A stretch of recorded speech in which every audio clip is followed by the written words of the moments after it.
Halo semuanya, selamat datang di channel YouTube Auto Driver. Tahun ini sedikit berbeda skema video mudik install kami karena kami akan membahas dan mereview singkat mobil ini serta memberitahu kepada Anda apa alasan kami memilih mobil ini. Saya sendiri memilih ini dia, Toyota Kijang Innova Zenix tipe Q Hybrid.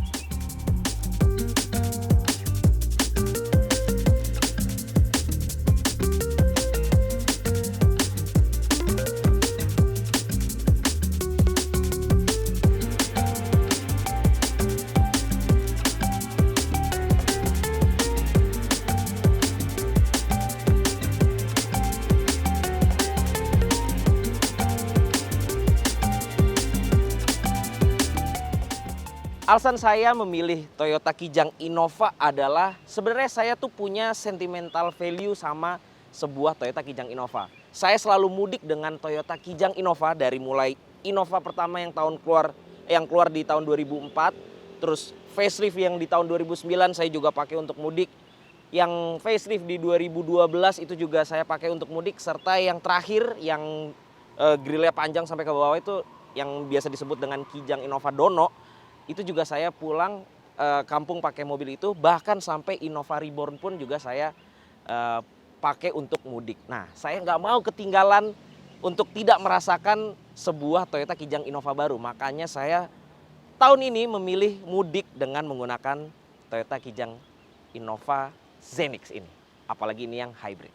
Toyota Kijang Innova Zenix ini berubah total, mulai dari desain bahkan hingga platformnya, serta mesinnya pun juga baru. Dan dia ada dua pilihan mesin bensin ya, ada bensin plus motor listrik yaitu hybrid.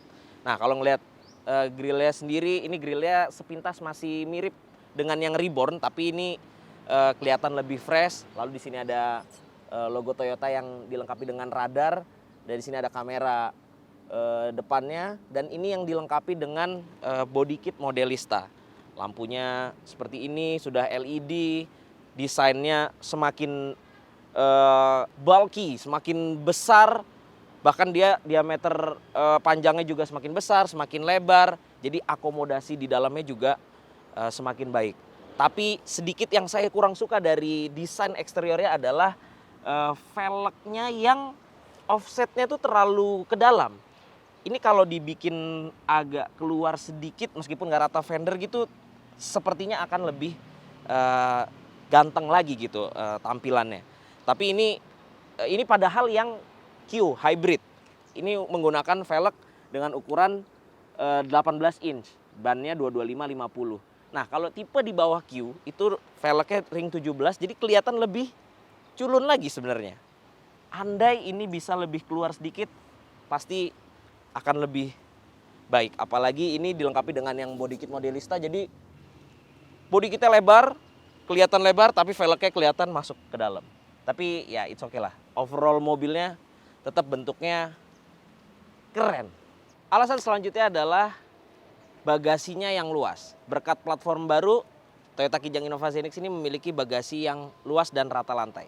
Sebelum membuka bagasinya, Toyota Kijang Innova Zenix ini memiliki fitur voice command untuk membuka bagasinya. Kita kunci dulu. Halo Innova, buka pintu. Lalu kita mundur. Ya, memang itu kelemahannya. Sama seperti Fortuner VRZ yang pakai kick sensor itu. Dia memang susah untuk dioperasikannya. Nah, kita buka pakai remote juga bisa. Kita buka pakai tombol di situ juga bisa.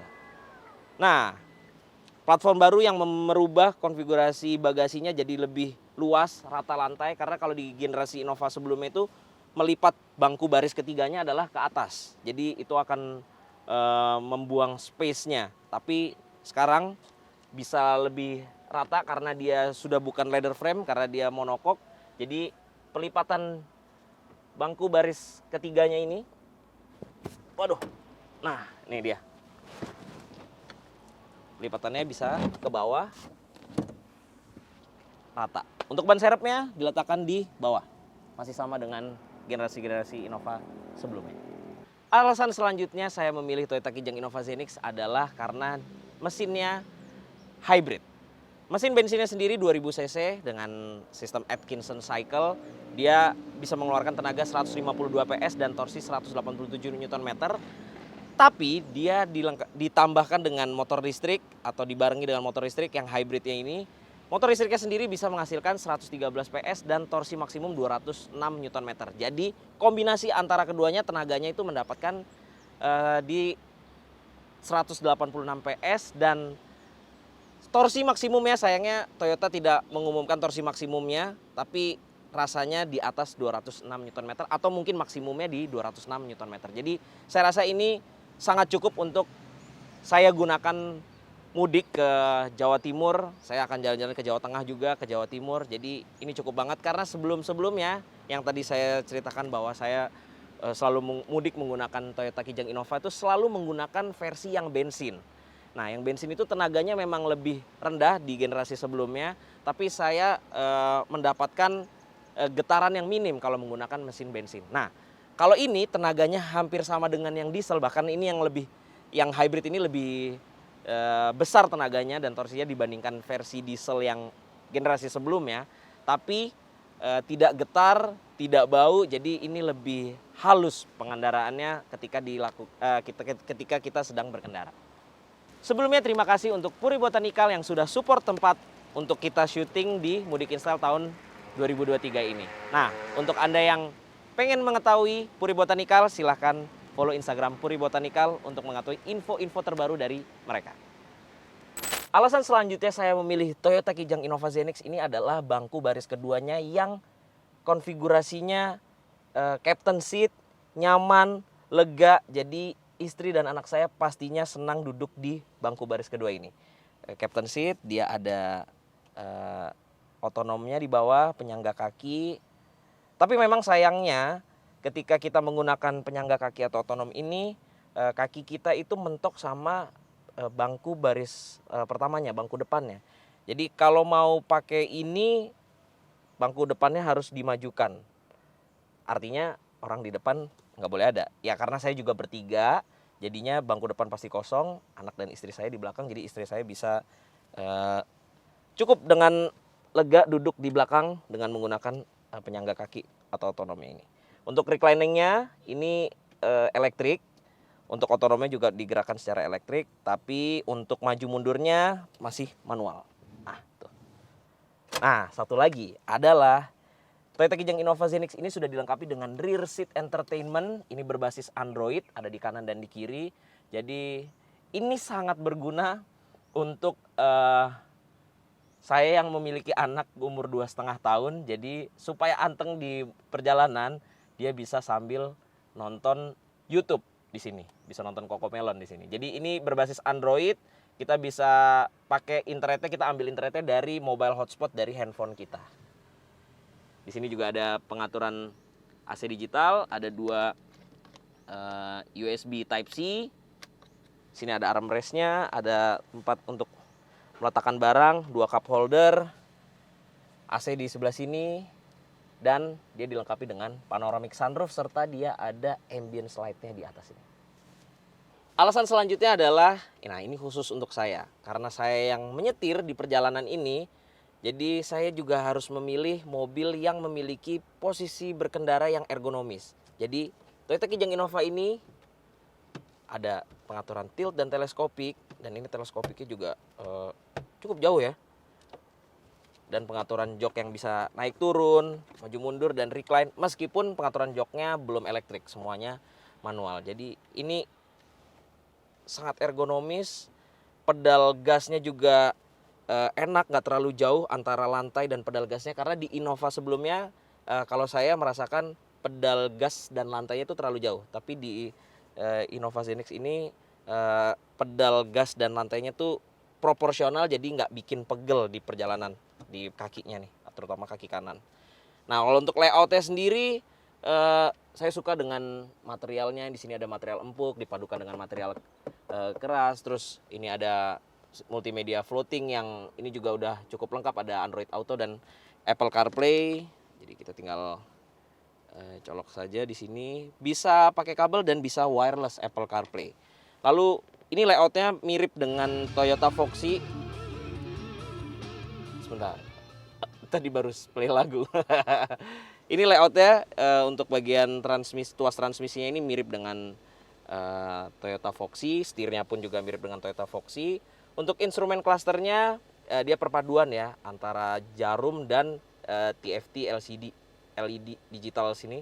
Jadi untuk speedometernya itu digital, untuk pengaturan-pengaturan lainnya kita bisa atur lewat tombol yang ada di setir kiri sini. Untuk pengaturan MID-nya ada penunjuk untuk baterainya karena ini hybrid, jadi untuk ngecharge dan untuk menjalankan baterainya tuh kelihatan tuh arusnya. Ini lagi di charge ke baterai, baterainya yang lagi bekerja, mesinnya yang lagi menggerakkan roda dan mesinnya yang lagi ngecharge ke baterainya sendiri. Nah, di sini ada beberapa pilihan, drive mode, ada comfort, eco dan sport. Nah, ini power sih. Kalau sport tuh power, terus dia berwarna merah gitu. Nah, di sini juga ada EV mode. EV mode ini sekarang lagi unavailable karena hybrid baterainya low. Kalau baterainya cukup, dia akan bisa EV mode. Jadi kita bisa jalan full mode elektrik di kecepatan rendah. Ada stability control, terus ada electric parking brake dan sudah dilengkapi dengan auto hold. Ada 2 buah USB Type C di sini. Lalu di sini juga ada power outlet 12 volt, cup holder 2, dan di sini juga ada wireless charging diletakkan di glove box sini.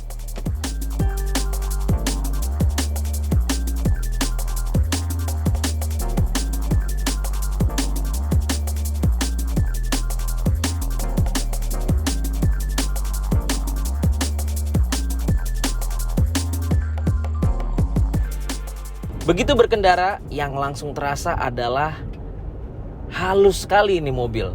Karena platform yang tadi sudah berubah, dia sekarang menggunakan chassis monokok TNG AC. Dia sudah tidak lagi menggunakan chassis leather frame karena leather frame itu terbilang kuno gitu ya chassisnya. Dan getaran-getaran khas leather frame itu benar-benar hilang. Jadi mobilnya bisa bantingan suspensinya nyaman, tapi handlingnya pun juga masih enak gitu. Jadi ini jauh di antara generasi sebelumnya, ini jauh lebih nyaman dan handlingnya jauh lebih presisi.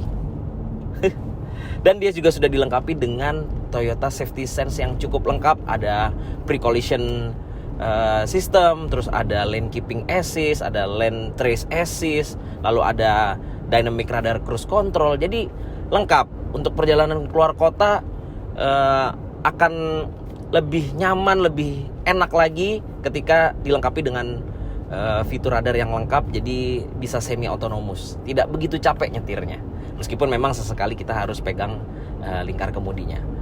Lalu hybridnya ini halus dan konsumsinya Auto Driver sudah melakukan pengetesan lengkap untuk konsumsi bahan bakarnya. Rute tol itu dengan rata-rata kecepatan 90 km per jam dapat 18,8. Tapi rute dalam kotanya 22 km per jam itu dapat konsumsinya 17,5 km per liter. Iya, karena memang sistem hybrid ini akan lebih terlihat hemat gitu ya. Karena kan perbedaannya tidak terlalu signifikan tuh antara dalkotnya dan rute tolnya. Karena dia lebih banyak stop and go-nya dibandingkan di rute tol yang lebih banyak berakselerasi. Nah, tapi saya ini mudik melalui rute kombinasi. Jadi tahun ini saya sedikit berbeda karena saya mudiknya ini biasanya sebelum Lebaran, tapi sekarang ini setelah Lebaran. Dan saya akan ke Jawa Tengah dulu, mampir ke daerah Guci, ke Pemalang, lalu akan lanjut lagi ke Ngawi. Tapi di perjalanan dari Pemalang menuju Ngawinya itu karena H+4 Lebaran kalau tidak salah, itu sudah diberlakukan arus balik one way. Jadi saya tidak bisa melewati rute tol dari Pemalang ke Semarang ya, karena kan one way-nya itu dari Jakarta, dari Cikampek sampai ke Kalikangkung. Jadi saya akan melewati jalur Pantura lama, melewati daerah Alas Roban. Jadi akan lebih banyak jalanan biasa, akan lebih banyak melakukan pengereman. Jadi akan lebih banyak regeneratif brake-nya untuk ngecharge baterainya. Jadi semoga konsumsi bahan bakarnya membaik karena saya melewati rute kombinasi tersebut. Jadi uang untuk isi bensin akan lebih hemat dengan menggunakan mobil ini. Tapi yang terutama adalah pengendaliannya yang mantap serta bandingan suspensi yang nyaman. Harusnya istri dan anak saya nanti akan happy duduk di belakang dengan rear seat entertainment serta dengan kenyamanan di bangku baris keduanya.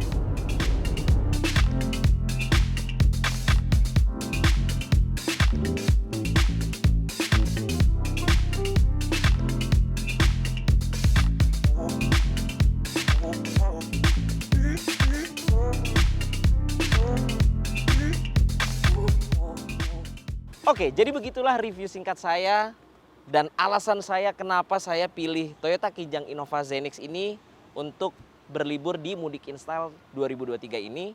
Dan apakah mobil ini sesuai dengan ekspektasi saya hanya bisa menjawab nanti di akhir liburan dan Anda bisa menyaksikannya di Instagram kami di Autodriver_ atau di Instagram pribadi saya @lutfi_aziz11, atau saya juga akan membuatkan impresi berkendara selama di perjalanannya di YouTube channel saya @lutfi_aziz. Jadi begitulah, terima kasih sudah menyaksikan video ini. Jangan lupa klik like, comment, share, dan subscribe ke channel YouTube Autodriver jika Anda belum mensubscribe-nya.